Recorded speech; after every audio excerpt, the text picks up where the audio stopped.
primary outcome was CV events. And in that 10-year follow-up, the median follow-up, 3,002 new CVD events occurred in the population of 120,000. Of those CVD events, the incident rates for those who didn't have regular follow-up was 282, the non-adherent group, as against the adherent group, which had 191 incidents. So this, in conclusion, among young adults who initiated pharmacology treatment for high blood pressure, poor medication adherence was associated with higher risk for future CVD events. It's an interesting paper, which I thought I'll share with you. It just appeared only 3 days back. This shows the magnitude of the problem, hypertension, in so-called developed countries like states, how they are suffering to keep the patients educated, leave alone what we'll be having in India. So this is my presentation. We'll go to the presentation right now.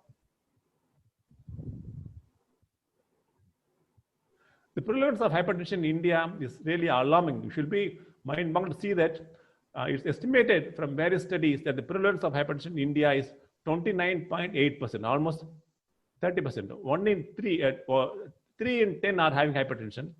It means about 40 crore Indians are. This data is as old as 2014. And the disease burden, or the daily disability associated life years attributable to hypertension increased from just 21 million in 1990, and just within a period of quarter century, it jumped to 13 million in 2016, a rise of 89%. And it estimated that not more than 8% of hypertension are controlled. Of all the huge population, only 8% had their hypertension under control.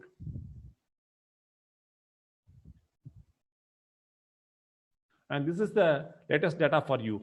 Hypertension in India, 2020 WHO statistics. Hypertension is soon turning out to be one of the most lethal diseases in India. 20% of the people in India are hypertensive.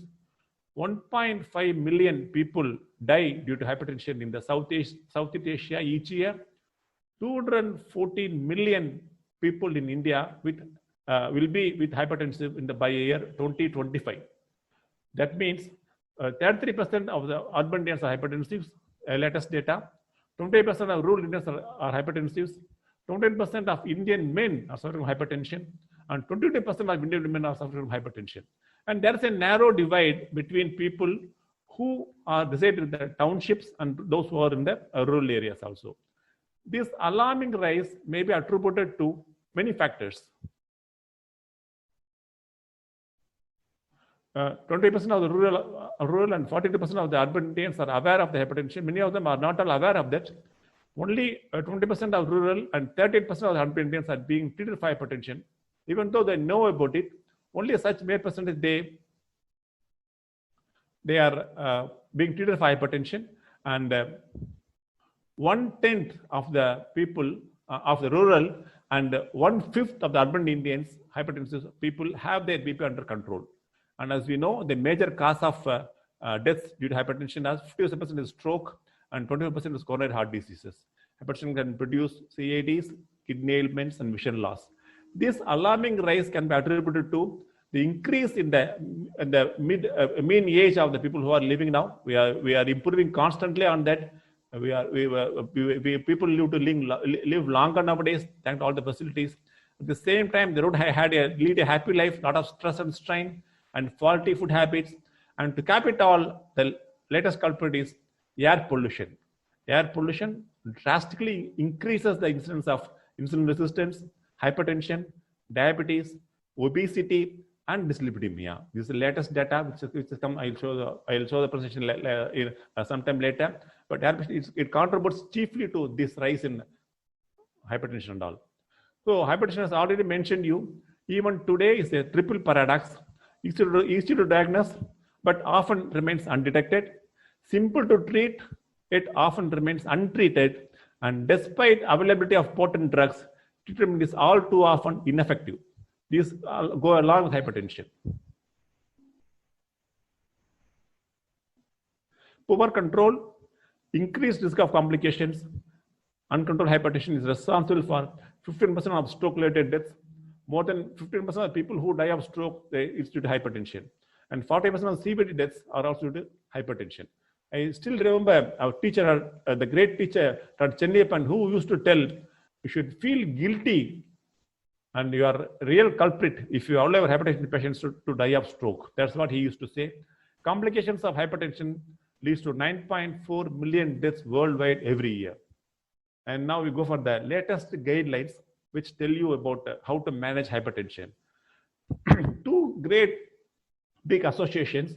One is American College of Cardiologists and American Heart Association, the ACC and AHA. And this side, in Europe, European Society of Cardiologists and European Society of Hypertension, ESC and ESH, they have set different guidelines for hypertension readings and what you require for hypertension. And Europeans are a little more conservative. When the ACC and AHA tell that your office clinical BP should be equal to or less than 130/80, the EAC says it should be equal to or less than 140/90. The daytime mean should be equal to or more than 130 to call it as hypertensive, and more than 80 as far as the AC is concerned. But the EAC says it should be 135 and 85. The nighttime mean should be 110 and 65 for ACC, and it's 120 and 70 for ESC. Just 10 to 5 millimeter difference in between these two associations. The 24-hour mean should be 125/75 and 130/80 in European guidelines. The home BP mean should be 130/80 and 135/85 as far as ESC is concerned. And BP target, how much should you target when you start treating a patient? What should be a target? It should be less than 130/80 or American guidelines. European guidelines say it should be less than 140, but close to 130. Systolic should be less than 130, but it should be close to 130. The initial combination therapy, the ACA advises that once your BP goes more than 20/10, 20 systolic and 10 diastolic, immediately you should start a combination therapy. You don't go for single drug. Here, the EAC says the initial single pill combination therapy in patients of more than 140/90 that's a rule there. And hypertension, which requires intervention, is 130/80 as far as AC is concerned, and for EAC it's 140/90. So this is what it stands. And we should remember always that when you record a BP, you should record it at minimum 3 readings at about 5 to 10 minutes gap for initially. You should record in both arms initially, and at least once in a leg if possible. Then you should arrive at 2 or 3 readings, 2 or 3 sittings, different. Then only you should confirm that he is a hypertensive patient. So, what our own Indian guidelines say? The new Indian guidelines, which came in 2019, hypertension 4 guidelines. What do they say? This is released. It's accessed in 23rd September 2020. The new Indian 4 guidelines, they want you to check home BP and ambulatory BP measurement before diagnosing hypertension. As we know, 2 important BPs have come into recognition of late very frequently. One is the white coat hypertension, another is the masked hypertension. White coat hypertension, the patient, when his BP is being checked in the office of the doctor, it goes high. Whereas when you check it in his home, in the comfort of his surroundings and home, it's quite normal. This is a very common finding. And the masked hypertension is one in which in the clinic, BP is almost normal. But when he goes to meet his wife in the house in the evening or to the office, their BP rises very much. That difference you can find out by using home BP management or ambulatory BP. These 2 are very common. You may not think it's common, it's very common. In the recent study called the India Heart Study, for which I was a part of it, which was done a few years back, 10,000 patients in India were screened for home BP management. 24% of them had white coat hypertension, and 16% of them had masked hypertension. Why? Masked hypertension is directly increases your CV risk. So before diagnosing and labeling a patient hypertension, especially in the 130, 140, 150, you should take all the care to ensure that BP readings are taken at a different time, at different places, and when patient is totally relaxed. When he's not smoked for some time, you should not be talking, you should not have taken coffee or tea for 15 minutes earlier. All these things you should keep in mind when you record BP. So as per the Indian 4 guidelines, Office BP should be equal to or more than 140 systolic and equal to or more than a diastolic, 90 diastolic. Indian guidelines go along with the ESA guidelines. And self-home BP monitoring, that should be equal to or more than 135 systolic and equal to or more than 85 diastolic. And as far as ambulatory BP is concerned, daytime mean should be equal to or more than 135 and diastolic equal to or more than 85. Nighttime should be equal to or more than 120 and diastolic should be equal to or more than 70. And 24-hour mean should be equal to or more than 130 and diastolic should be equal to or more than 80. Ambulatory blood pressure measurement comes to you very useful in diagnosing patients who have early morning BP upsurge, who don't dip at night, nighttime dippers and non-dippers. All these things you can diagnose when you have an ambulatory BP. I do it routinely in young hypertension with the people who have a lot of risk factors, who are diabetics. Actually do it, and it gives a lot of information. And you can always advise the patient about encourage detailed history of his lifestyle, not going to change it more vigorously. And when you see a patient with hypertension, these three things, as I told first, come very important. You should always look for the risk factors. Age is a risk factor. Males are more prone to develop complications than women. And women, especially in the post-menopausal women, they are as bad as equal to or as even worse than men for hypertension. Sex, smoking is one very important risk factor which will predispose to so many disease comorbidities. And family history of premature CV event. This again for a father or any male person in the family who dies, who has a premature CV event before age of 50. And for women, it's more than, below age of 60. If a woman has a premature CV event, it's a strong family history. Obesity is an important risk factor. Diabetes is a risk factor. Dyslipidemia and high CRP levels. That's all we should keep in mind. And second thing is to look for is hypertension-mediated organ damage. As soon as you see a patient with blood pressure, should go for an ECG, and if needed, you should go for echo also. Should go for microalbuminuria, which is very important, and you should have a look at the eyes also, not later on, but right at the diagnosis of hypertension, especially in the stage 2 or stage 3. Please do interpret the exam very clearly, and also go for an ABI to look for the peripheral artery diseases. All these 4 organs will tell you hypertension-mediated organ damage. And associated clinical conditions, like patient might have had a stroke, he might have TIA, can have cerebral hemorrhage, CV diseases like heart failure, ischemic heart disease, coronary revascularization, all these can occur. DKD is a very strong predictor of CV mortality and hypertension mortalities. CKD due to other causes, again peripheral artery diseases, aortic dissection, hypertension retinopathy, advanced and hemorrhages, exudates, papilledema, all these things will come now associated clinical conditions.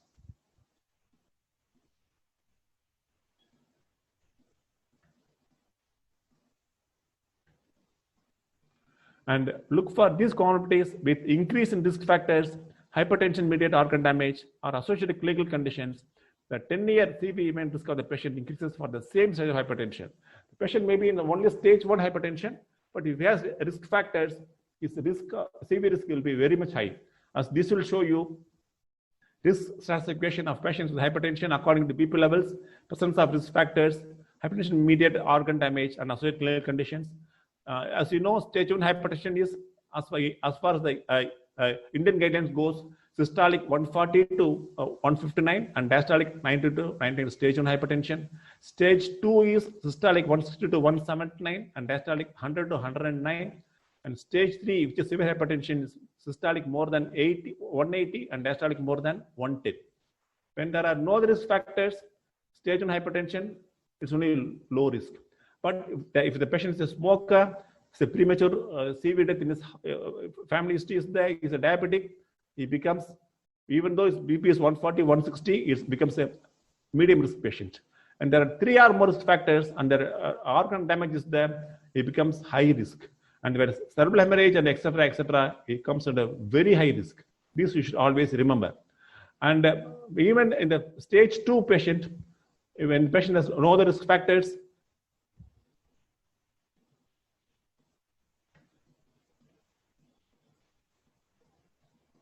It's when the patient has no risk factors, only medium risk. But when he has 1 or 2 risk factors, it's medium risk. 3 or 4, it becomes high risk. Whereas in stage 3 hypertensive, it's high risk right from the start. And even patient has 1 or 2 risk factors, it becomes very high risk for CV events. The risk strata, typical 10-year risk stroke or myocardial infarction, low risk is less than 15%, medium risk is 15-20%, and high risk is 20 to 30%. Very risk is 30% or more. Patient can have a major CV event in less than 10 years if it's not treated properly. So how do you go about treatment? When you start treatment, you should keep all these things in your mind. And in young patients aged 60 or less than 60, start with an ARB or ACE inhibitors. Combination therapy in single pill is encouraged for better compliance. More than 70% of the patients need combination drugs for control of blood pressure. This is very important. And as the practice goes, many studies have revealed that after some time, after 2 to 3 years, patient may even need 3 drugs to keep the BP under control. That's bring down to less than 130/80. We should start with a 2-drug combination, preferably in a single pill for a stage 2 hypertension. And treatment of hypertension, this is a new information, new data. Treatment of hypertension, even in octogenarians, people are 80 plus, has been shown to be beneficial and is strongly recommended. This is the Indian guidelines of hypertension 2019, came out in the Clinical Journal of Hypertension. The patient is young and old is 50 to 55 can have as young. First one is you should go for AA, ACA, ACE inhibitors or ARB. As we know, for younger patients, they have got high renin hypertension. Their RAS system is very active. The renin angiotensin aldosterone system is very active in young people. Again, the thing to be blamed is hyperactivity of the sympathetic nervous system. SNS works very strongly in young patients, and hyperactive sympathetic nervous system is supposed to be one of the major reasons. Latest findings show that it's very important for syndromes as well as insulin resistance, for diabetes, for dyslipidemia, for obesity, everything. Hyperactive sympathetic nervous system is a very important factor, and this stimulates the RAS system, and naturally patients have hypertension. So when you start treating younger people, 50, less than 50, the drug of choice will be a ARB or ACE inhibitor. So it blocks the RAS system. Whereas in older people, it's not so. In older people,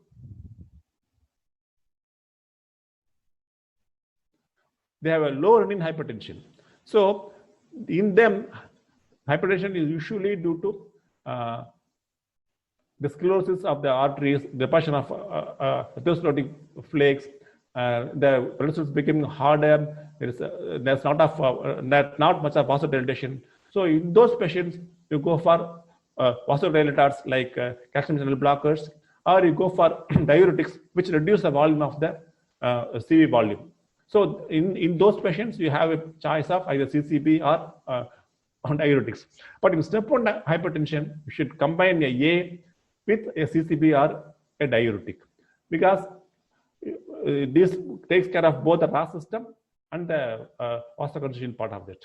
And step 3, when the 2 drugs are not effective, you can combine all these 3. You can go for an ACA or ARB. You should go for a calcium channel blocker and a diuretic. And step 4, respiratory hypertension is you should add MRA, neurocortical receptor antagonist like spironolactone is indicated. Respiratory hypertension is defined as hypertension in which we are using 3 drugs of antihypertensive drugs like with A, C, and D to their maximum dose. One of them should be diuretic. In that case, even BP does not come down, it's called respiratory hypertension. And spironolactone is a very good drug. Or if the patient has side effects with spironolactone, go for eplerenone. It's a very good drug, bit costly, but it is very useful in controlling hypertension in such patients. Even if MRAs are not effective, you can go for alpha blocker or a beta blocker. And in special situations, central acting drugs or diet vasodilators. This is the rough guideline which has come out in 2019. And 2020, again, International Society of Hypertension, Global Hypertension Practice Guidelines, this is by Thomas Unger et al. This has been co-published in Hypertension, Journal of Hypertension, Angar et al., 2020 IS Global Hypertension Practice Guidelines. What do they say? They say they refer to essentials and optimal. Essential, this should be, there's no choice, you should do this. Use whatever drugs are available with as many of the ideal characteristics, which means drug should be, if you use a short-acting drug, both combinations should be short-acting.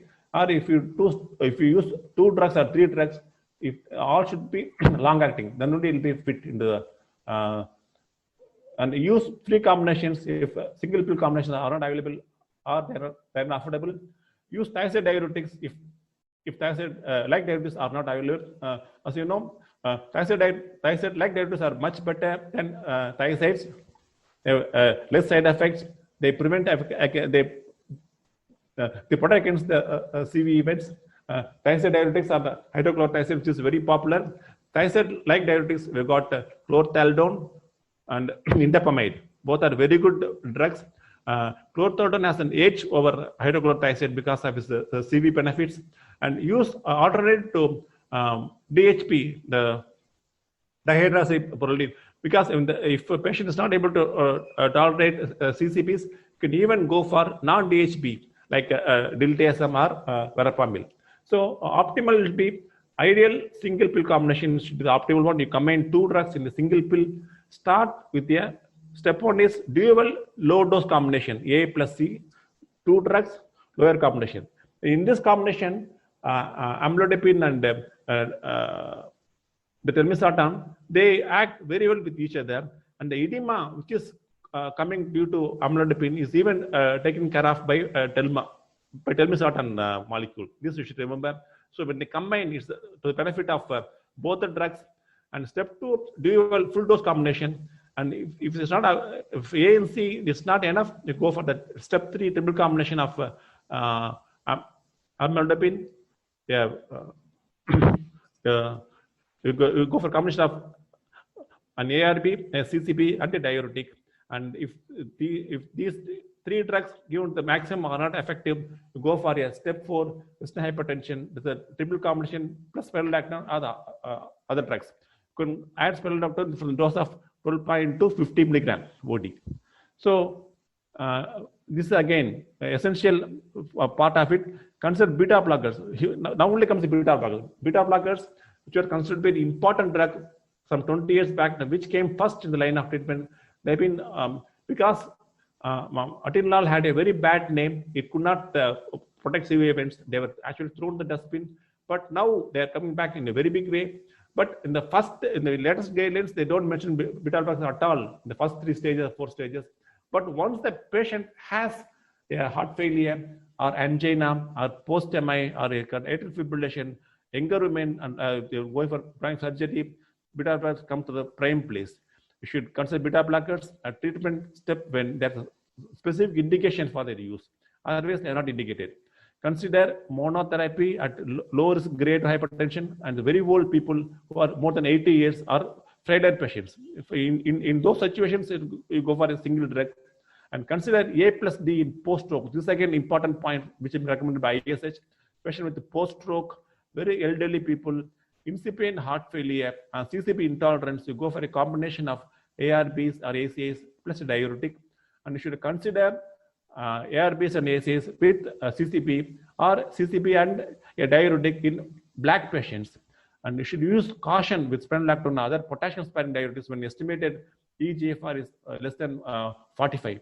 This also should keep in mind, and the potassium level goes more than 4.5. So evaluate adherence to antibiotic treatment as appropriate at each visit and period escalation of the antibiotic treatment. Consider all these very important points. Consider the following strategies to improve medication adherence.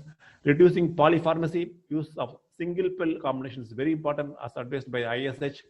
Once daily dosing or multiple dosing per day. This is very important. The patient may skip a dose if they take it multiple times. Linking adherence behavior with daily habits. This is also very important. If you ask the patient to take the tablet after food, he may take breakfast sometime, or he may even skip some day and he will miss the drug on that day. So as soon as you get up from bed, you can take the drug. or the morning coffee, you can take the drug, or if the newspaper reading, or before going to the toilet, like that, you can link it with your adherence behavior, which will really improve his taking the, or when he goes to bed, preferably should take that. What time it maybe you should take it, like that. If you link it with the behavior, you'll remember it easily. All our patients think that all the drugs should be taken only after food, but fortunately, these drugs can be taken even in empty stomach. So you should tell him those things. And providing adherence feedback to patients, home BP monitoring, reminder packaging medications, although very important. They'll be very helpful, because sometimes the patient, if he has a package of 7s and 14s and 28s, he'll remember. If he has skipped a dose, then he can really recall that and do accordingly. Empowerment-based counseling of Sultan is very important. Electronic adherence aids such as mobile phones or short messages services. This is coming a very big way. It come very invest is very common. Just as you address your diabetics for whether they're taking the medication, whether check the blood sugar, etc. Even in BP, this is being used extensively. And multidisciplinary health care team approach. That is pharmacists to improve monitoring for adherence. All these things can be done.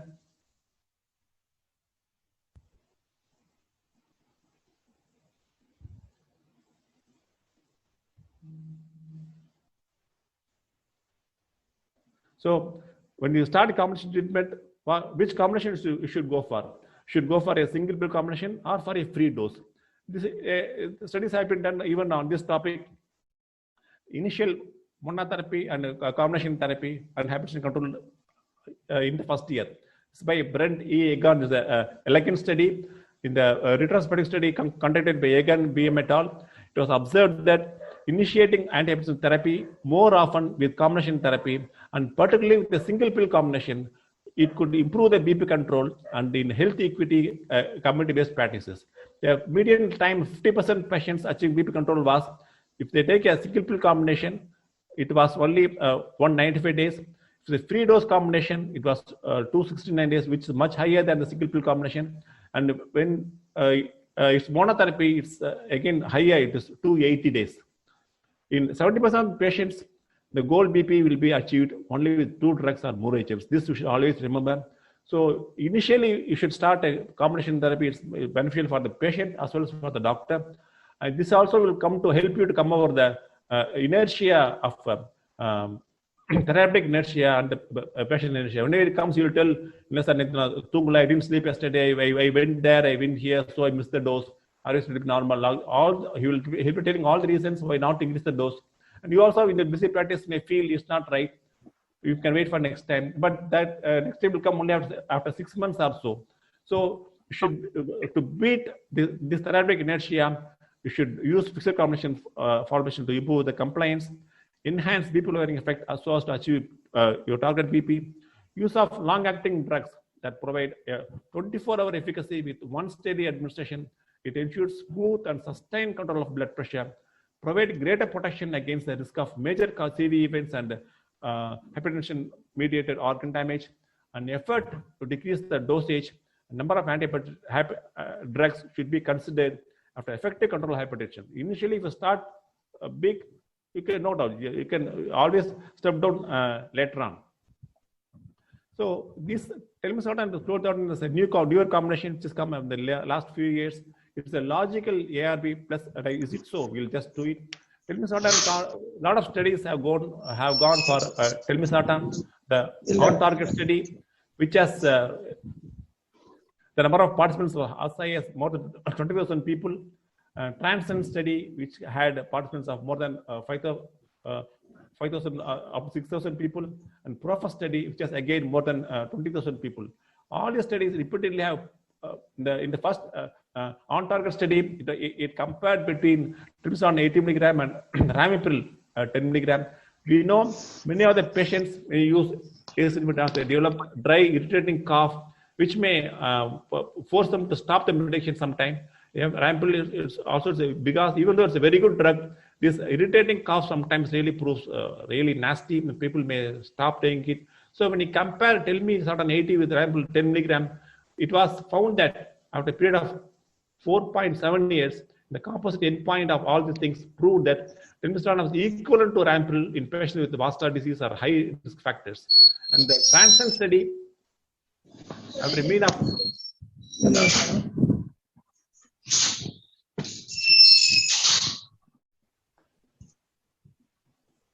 the Transcend study, which after a mean study of 4.7 years, it compared telmisartan with the placebo, and it revealed that telmisartan was well tolerated in patients unable to tolerate ACE inhibitors.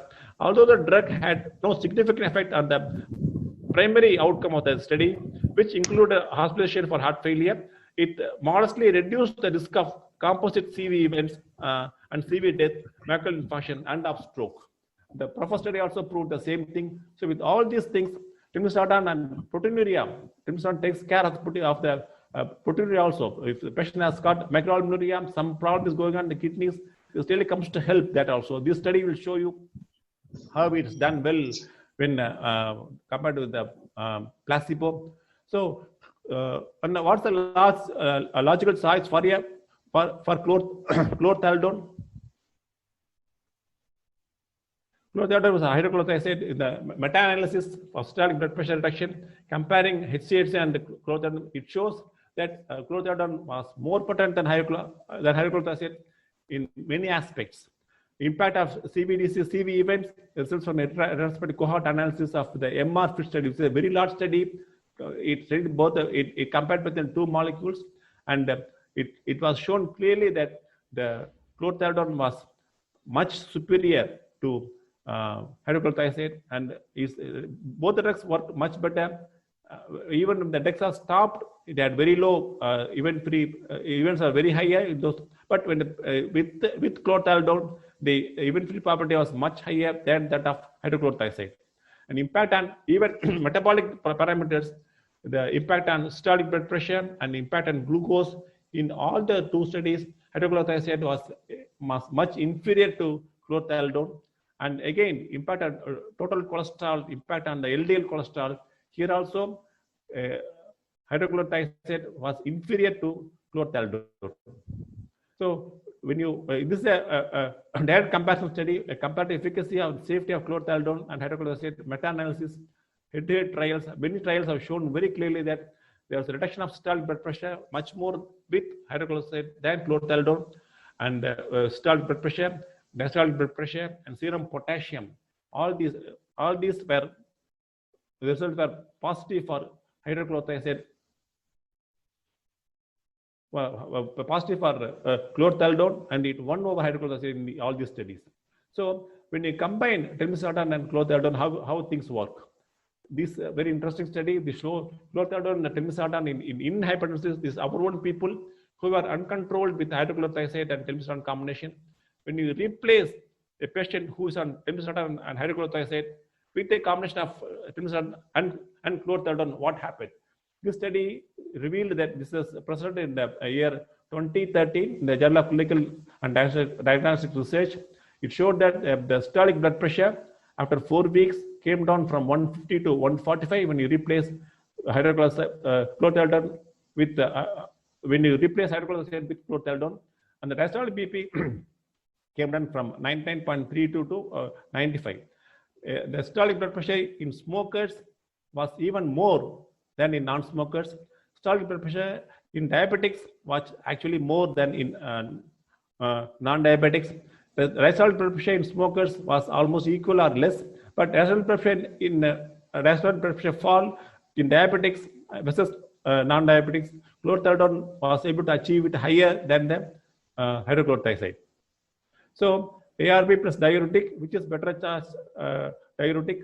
This again a systemic review, a very big study.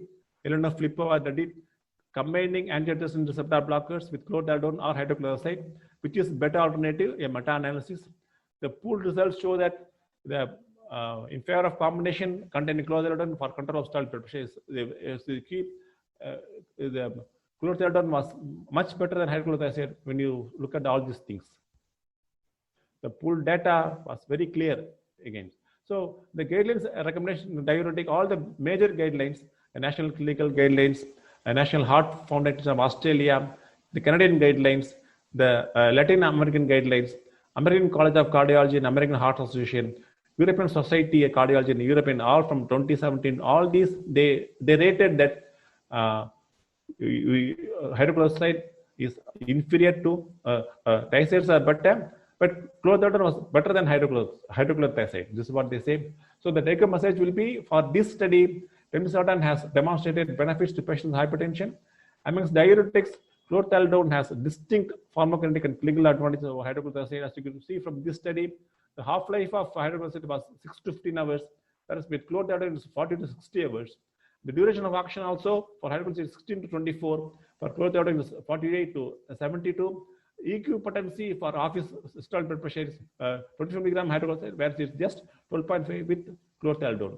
And you know, telmisartan is a long-acting drug, and when combined chlorothalidone, they work together very fine, in a very fine manner. So when you give them in a combination, in the single pill combination, it reduces the pill burden, simplification of the treatment schedule, and improve efficacy and reduce incidence of side effects. All these things happen. So telmisartan plus amlodipine. Now we come to the 3-drug combination. What does the data suggest? The fixed low dose, see, it's just low dose, triple combination. You go to higher dose, you don't go for, tell me 80 and amlodipine 10 milligram. No, just 40, 5 and 6.25.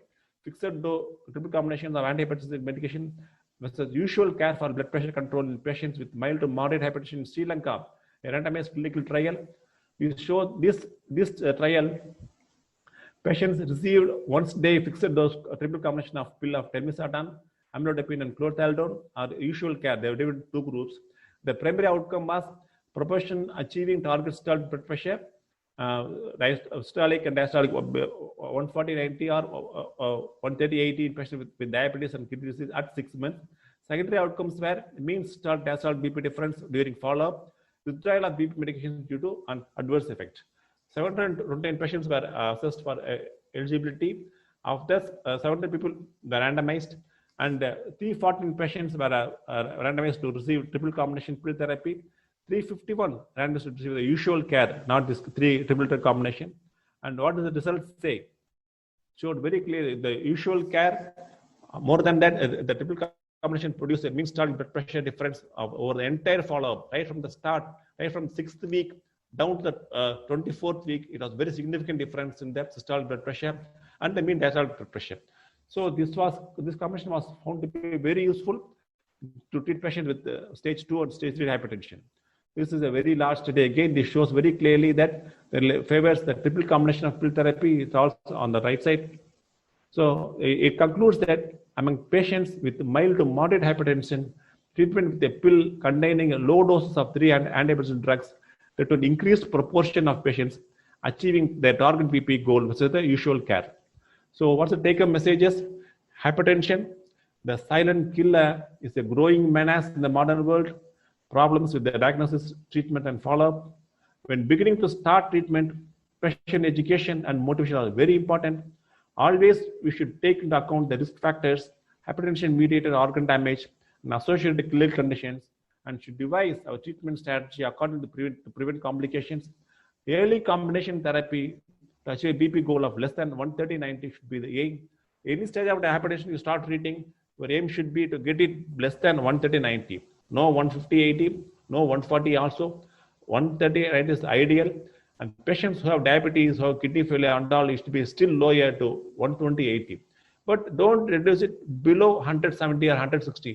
That's not good also. Don't go to that extreme. But comfortably between 130/90 is less than 130/90. That should be the aim. When you as we already told in the initial slides, 70% of the people who start with a single drug combination, they should shift to 2-drug combination electron, and many of them after 2-3 years they may, unless they cut down their smoking, unless they take sincerely their lifestyle motivation, everything, they may need a third drug also. And every time the patient visits you should talk to him about his lifestyle modification, about how he is faring in that part, because that forms the basis of a treatment of hypertension. This we should always remember. And as per the guidelines, ARBs and CCB and diuretic combination is an important combination approach for management of patients not controlled by dual combination therapy. Telmisartan has demonstrated benefits to patients of hypertension. Amlodipine is a time-tested CCB for blood pressure control. Amongst diuretics, clothalidone has distinct pharmacokinetic and clinical advantage over hydrochlorothiazide, and combination in a single pill combination provides reduction of pill burden, simplification of the treatment schedule, and improved efficacy with reduced incident side effects. So this is my last slide. If you don't know your blood pressure, it's like not knowing the value of your company. So it's my kind request to all the participants. I'm sure all should be knowing your BP. If not, kindly do it right today, tonight, or even tomorrow morning. Have your BP checked at least once in a month. All of you have your BP checked, and same thing goes for your spouses also. Please have their BP also checked. If they are doctors, still more you should. And all your parents, elderly people, don't take them for granted. They are very precious to us, and even children above the age of 30 who are obese, our own children, please take care to check BP regularly and keep following. And I'm very happy to share all my thoughts with you. Thank you so much. Any questions, I'll be glad to answer. Thank you, Dr. Shekhar sir, for an insightful presentation. So you have briefly touched about important aspects of hypertension management with the usage of combination therapy. So the session is now open for question and answers, sir. You can unmute yourself and ask the questions, doctor. Otherwise, you can put in the chat box.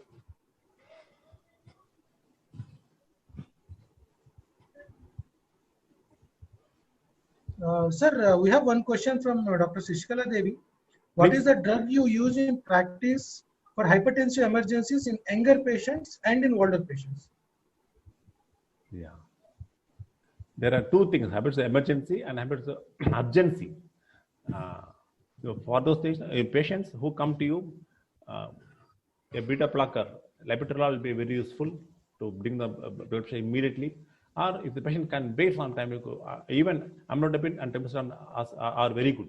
There's no point, you should not give a sublingual nifedipine, which was there previously, and we don't advise it now. That immediate policy is not advised.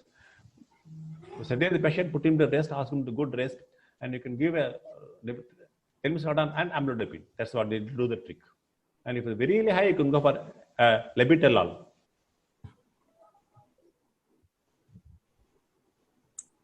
Sir, we have one more question. What drug therapy strategy is recommended with stage 2 hypertension and average BP of 20? A combination of amlodipine and telmisartan is very good even in that case. Start with low dose, 40 plus 5. Then you can. Sir, please, sir. RMK, sir, please. Yes, sir. Thank you, Dr. Shekhar, sir, for your enlightening lecture. We got benefited. Sir, one small doubt. Please, sir, in the course of your speech, you have been telling some mass hypertension when you go home, the BP goes up. What is the alternative for not going home, sir? So you should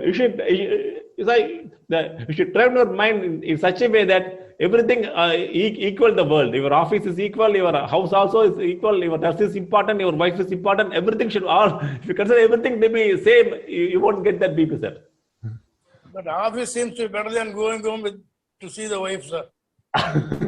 Sir, when you consider your wife as your best and the first person you respect in the world, this will never come, sir. She lives for you only. She is the best person you can have in your life. She is the best bet for you. Your mother is going to stay, your son. Now, only your wife is going to stay till you are last. When you give respect, she also will give you respect, sir.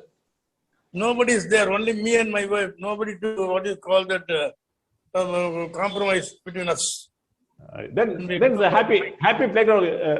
Relive your old days, sir. Have a shower, have a dance. You know dance. You dance so well also. I've seen you dancing also, sir. So enjoy life, sir. Yes. Okay, I will listen to your advice, sir. Thank you. Thank you, sir. Thank you so much. Bye. Sir, one more question, sir. What are the preferred drugs in hypertension with reduced rejection fraction, sir? Heart failure with reduced rejection fraction. Sir, same thing should go. You should do, sir. Plus, you can go diuretic. When the heart failure comes, the latest drugs also, the other protocols can follow. ACE inhibitors, beta blocker should be there. Once patient has something from the heart, first choice drug will be a beta blocker in combination with ARBs and CCBs, and everything should come as a package. Diuretic, everything will come in the package, sir. Actually, in those cases, ACE inhibitors are preferred than ARBs. ARBs have got a more powerful action to reduce blood pressure, but ACE inhibitors, they are more protective to the heart than ARBs. There's a mild difference between the two. But you should keep the cough factor which in mind. And when you combine the other drugs, naturally, it should work fine, sir. Sir, thank you, sir. With your permission, we just need to play a video, sir, about the new product that we have been launching. Can I play the video, sir? Just Please, sir. takes just 1 minute. Okay.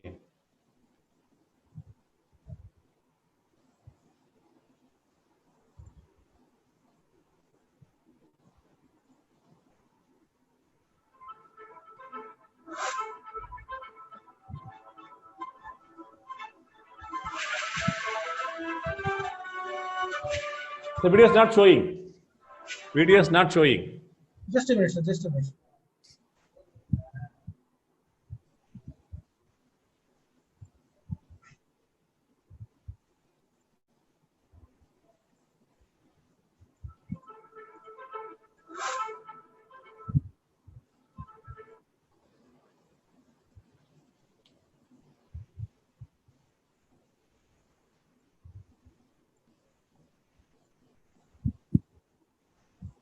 Sir, is it visible now, sir? Yeah. Now it's now visible. Yes.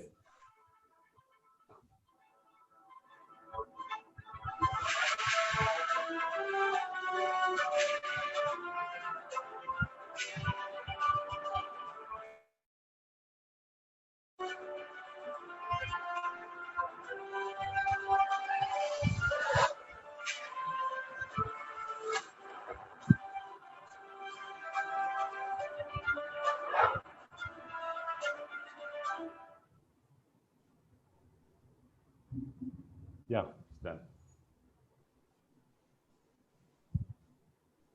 Sir, I would like to thank this opportunity to thank each and everyone for attending today's ECME, doctor. I hope this CME discussion would have definitely added value to your clinical practice, which will improve the management of uncontrolled hypertension.